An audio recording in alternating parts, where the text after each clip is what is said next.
Hello everyone and welcome to ENG News, the broadcasting series that Creative Engineering has in order to share with you some of the most important and exciting things that engineers are currently working on.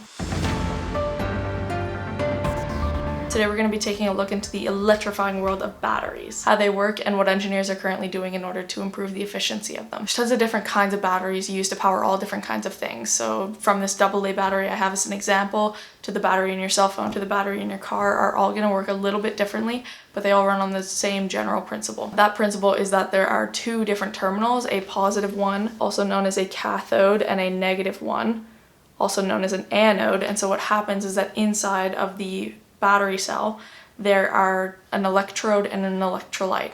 And these different materials themselves can vary between what kind of battery it is. But what happens is that the chemical reaction inside the body of the cell will give off electrons from the reactant and power it from the anode in the negative terminal all the way through and back into the positive terminal. So it creates a cycle over time when this reaction will happen. If it's not a rechargeable battery, the reactant will just give off all of its electrons, and then when the solution can no longer react with each other, that is when a non-rechargeable battery will die. A rechargeable battery is a little bit different though. When you plug it into a wall, it actually just electrically feeds back the electrons in the opposite direction. So it goes back from the cathode actually into the anode. And what this does is it recharges the actual electrons that the reactant now has in order for it to redo the chemical process. So what happens when you're using a battery, or if you're recharging one, there becomes a layer formed between the electrode and the electrolyte, and this is a result of the chemical reaction happening between them. And that layer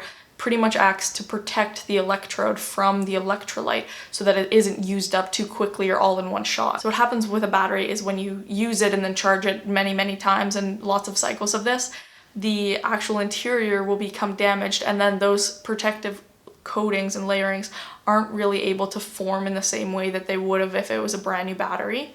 And this will all depend on what kind of material is inside each different specific type of battery. So what engineers and researchers are working on right now is there a way to create almost an artificial layering between the electrode and the electrolyte that can help kind of protect it even after there's tons of different charges and uses from a battery. This would make it last longer, it would make it more efficient to charge and uncharge. And they're looking at what kind of different materials will affect this in different ways. So they're looking at, is there different chemicals that they can use for solvents or different metals that they can use for reactants?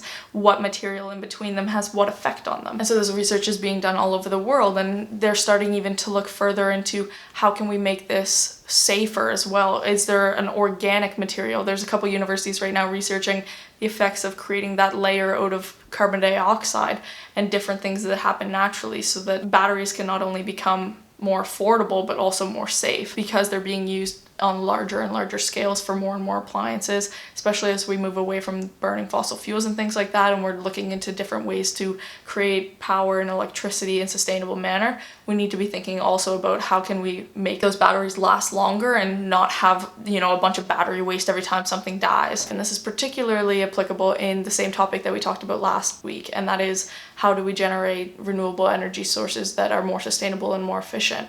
Well, if we have solar that can generate a ton of power, but we've got nowhere to store it effectively and nowhere for it to safely be able to discharge and recharge, then you're only going to have solar power when it's really bright out. And this is kind of one of the areas that you can apply, a simple small AA battery and think about, well, if you wanted to make a greater impact, how can I make solar batteries? How can I make things that can last for longer when the sun's not around? If you're wondering more about what kind of opportunities and what kind of things to consider when you're trying to design something to generate clean technology, then definitely go check out the video that we made last week. We'll post it right here, and it'll give you a little bit more insight into what are some of the most important things for you to consider when you're trying to create new technology that can generate clean energy. Thank you for watching today's video. If you got any value out of it, please consider liking and subscribing and hit the notification bell so that you never miss a video. We'll be posting new videos every week where we try to empower students to develop their skills in design thinking and also taking a creative approach at real-world engineering problems.